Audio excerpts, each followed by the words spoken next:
Welcome to the Weekly Option, the podcast for people interested in trading stock options. Each week, we cover trade ideas and opportunities in the stock market right now.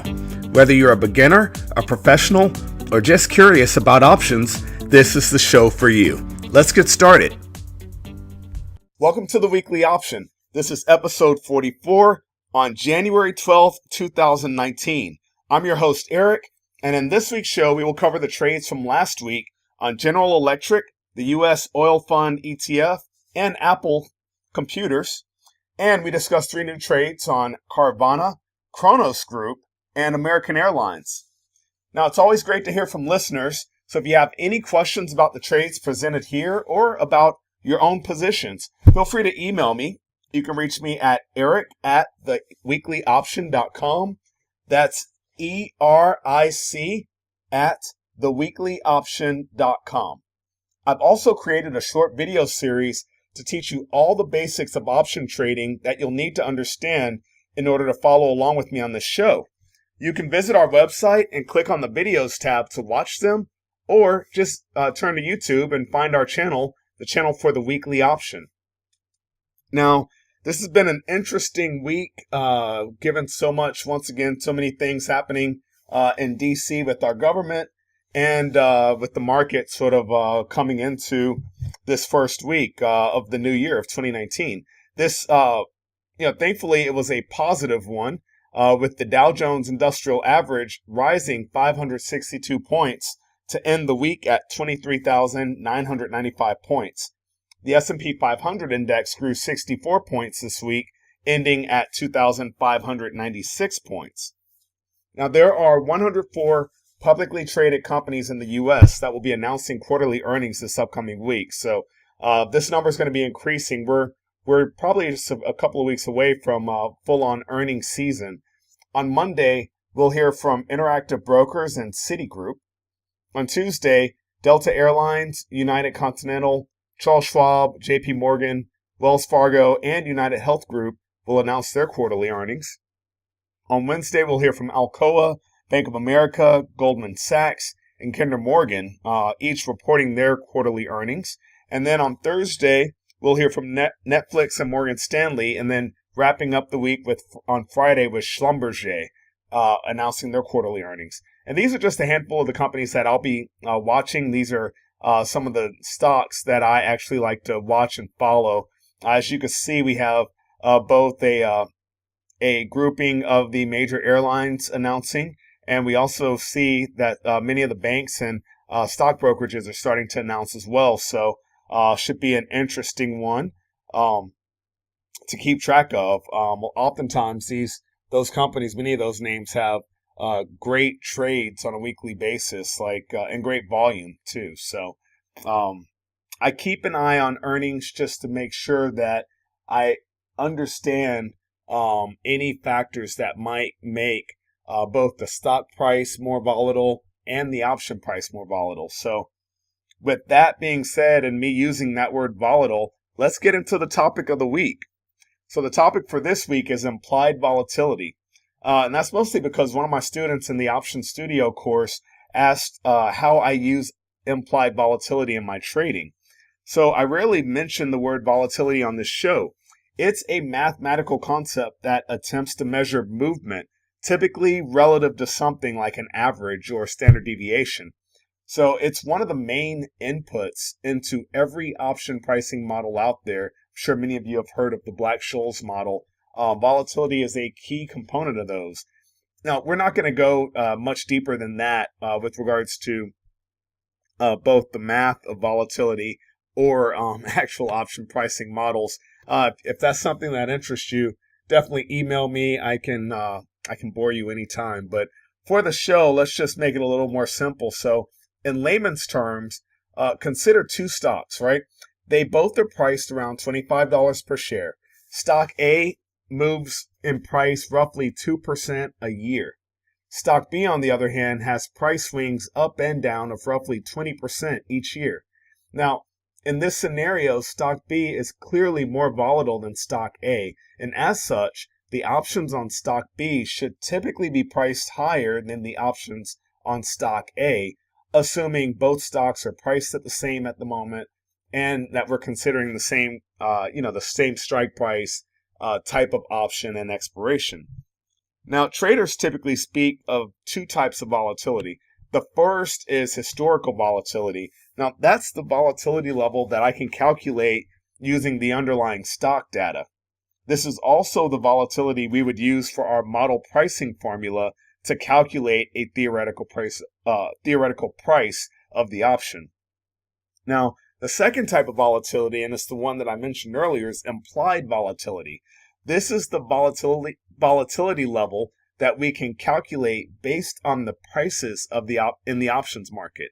Now, because options can trade on their own based on their own supply and demand or any news events that are specific to options, options themselves can trade at a different volatility level than what you would calculate in the stock price itself. So this volatility level is implied from the price of the option, not the underlying stock.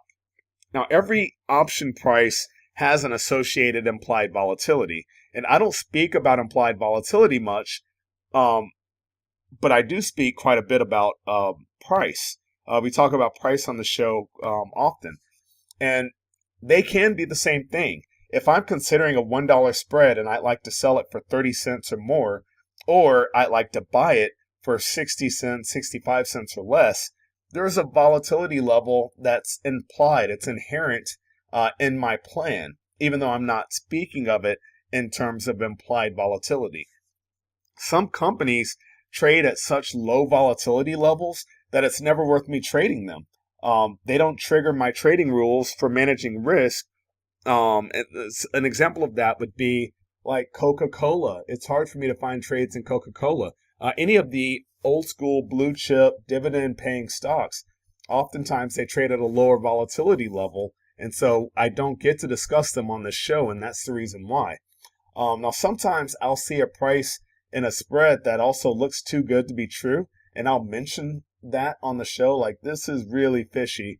I'll have an idea that they're that the company is going through a more volatile time, and it's because of the price level of the options themselves. Like, I can see it. Because I've been trading options so long, I don't have to actually calculate that implied volatility to know that, oh, this stock or this option clearly has a higher implied volatility. And oftentimes I can see it in the volume data as well. Now, volatility is a much more complex topic than I can unwrap on this show, but I at least wanted to give a small explanation and kind of explain why my trading style doesn't focus on implied volatility.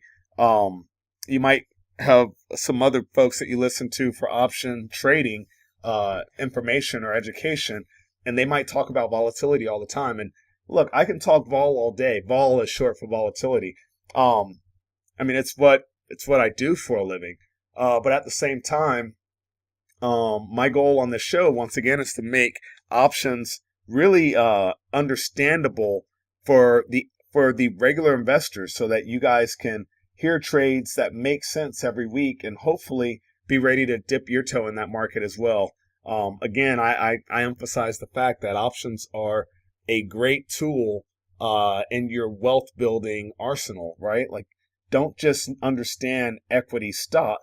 Know how you can use options as well, either to make money on the options themselves, or even just to be able to hedge any risk that you're taking in your stock portfolio. Now, if you have any other questions about option trading or my style specifically, you're more than welcome to email me. You can contact me once again on my email address. That's eric@theweeklyoption.com. ERIC@theweeklyoption.com. If you have a question or a topic that you'd like to see discussed or hear discussed next week, just email me, and chances are I'll take it on, because, again, I like talking shop, and I could talk you guys to death on options, and I guess that's why I have a podcast on the subject. So let's dive into the trades from last week. We started off with a covered call.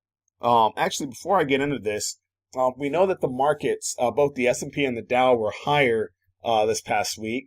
Crude oil was higher as well, and so some of the commodities had a nice week. So what makes money when the market goes up? Call options, stock positions, call options that you own, and then any puts that you sold will likely have made money.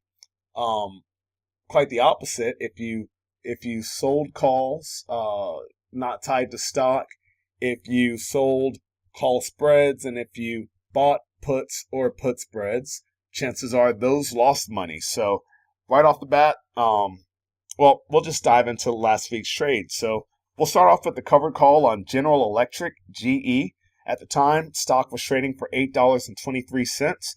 And I looked at the January 8.5 call, selling that for 22 cents, hoping to collect a 5.95% return in 2 weeks. These options will be expiring this upcoming Friday. Now, GE stock rose 71 cents this week, ending the week at $8.94 per share. So our stock made money, which is great. And that 8.5 strike option that we sold is now in the money, which creates our best profit scenario. This means that we made 22 cents on selling the option, and we get to keep 27 cents of that stock gain. So this is a winning trade, and at this point, I would simply wait it out. I'd wait for this position to expire on Friday. The trader that purchased the call option will be given our stock shares for $8.50 per share upon expiration, assuming the stock stays above $8.50 this week. So that's a nearly 6% return in 1 week. It's not bad. I'll take that every day of the week, right? Now, the credit spread that we looked at last week was on United States Oil Fund ETF, USO. At the time, the ETF was trading for $10.18 per share. We looked at selling the January 10 9.5 put spread and collecting 15 cents. Well, that USO ETF rose 72 cents this week, ending at $10.90 per share. The out-of-the-money put spread we sold is even more out of the money now.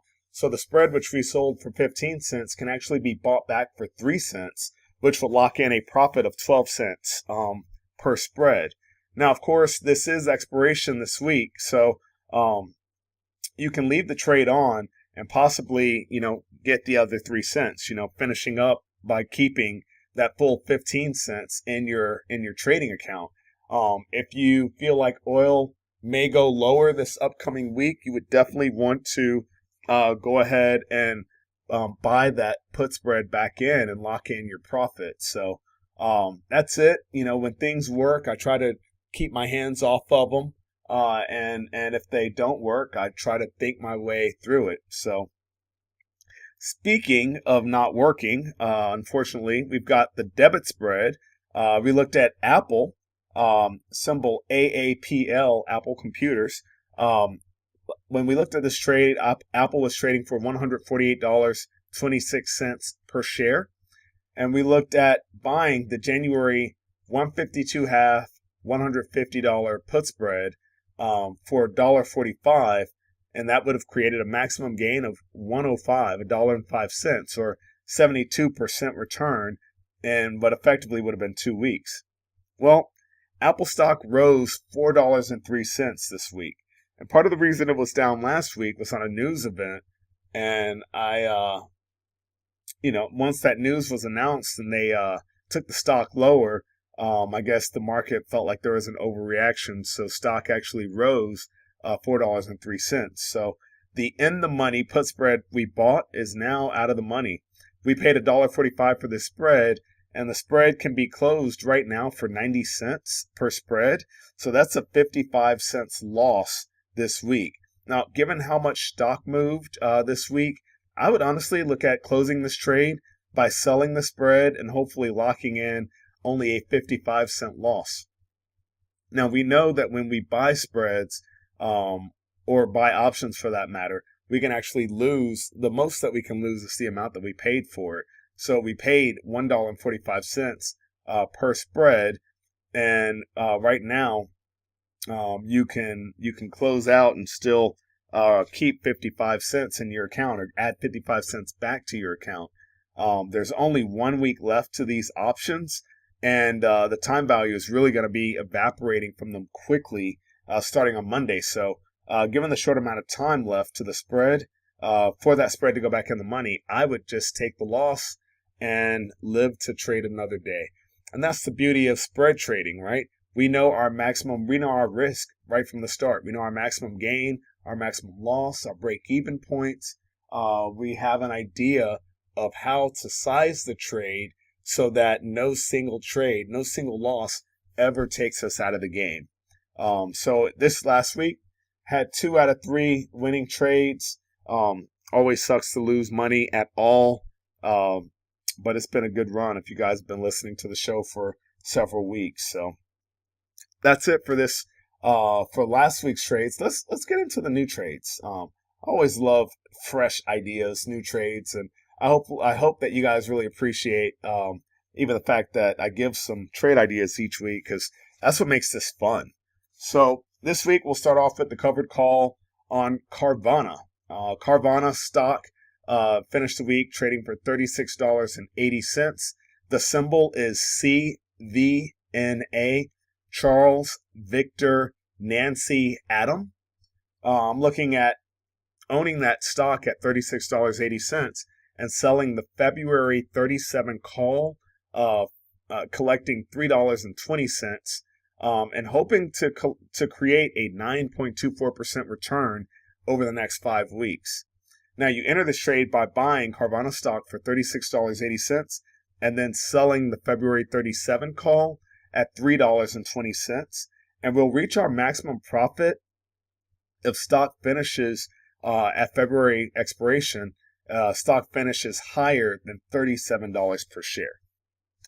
And before I continue, I did want to point out the fact that, 2 things. First off, this is expiration week. This upcoming Friday will be options expiration. I believe that is Friday the 18th of January.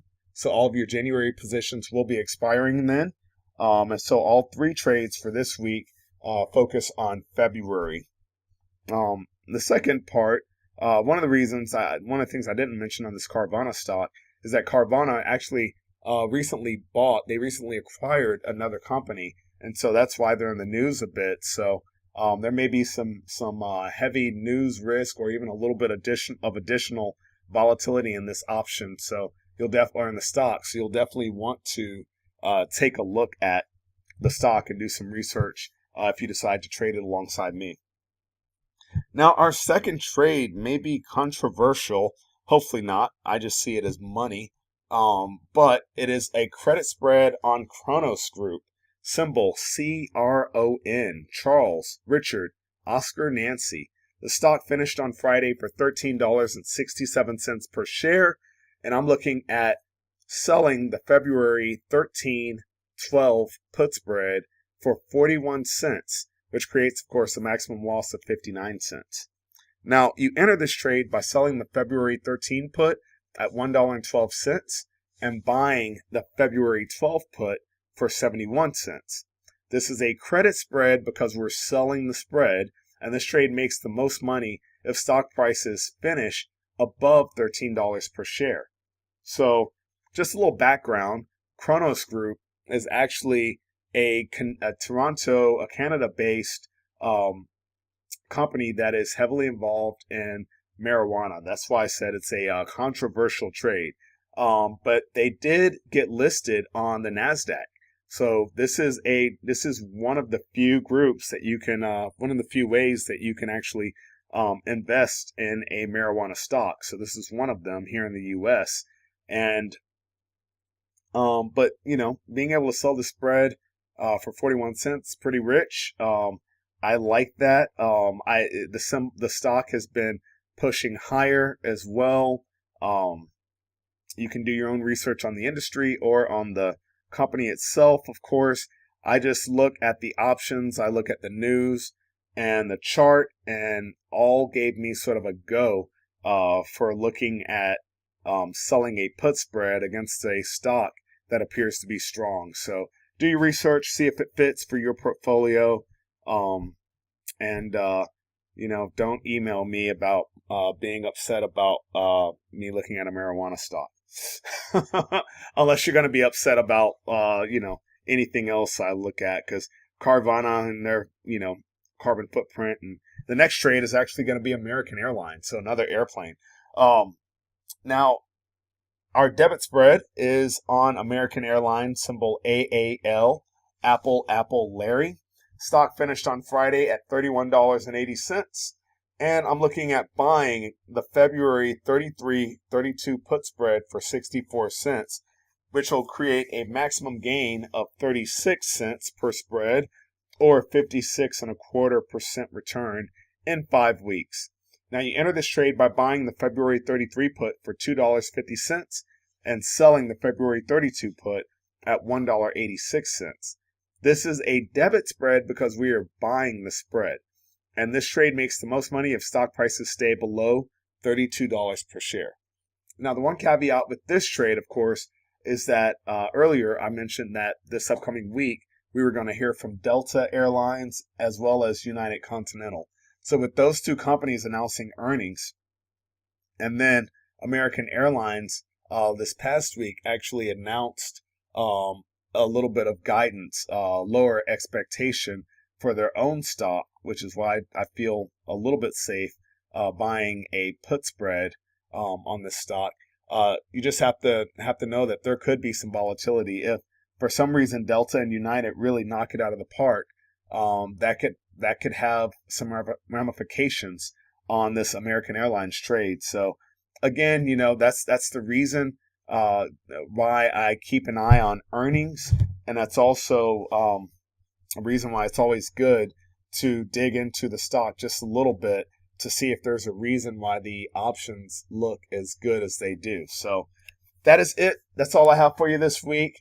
Man, I hope you guys are planning on an amazing 2019. And I say planning for rather than hoping for, because, hope springs eternal, but man, it's hard to eat hope. But a plan, at least, even if it doesn't happen the way you expect, at least if you're starting the year out with an idea of how 2019 is going to be better than 2018, man, you're a leg up on so many folks out there. So, figure out what you want, and hopefully I can be part of you getting there this upcoming year. So, hey, again, this is Eric. I love hearing from you guys. Thank you for the emails.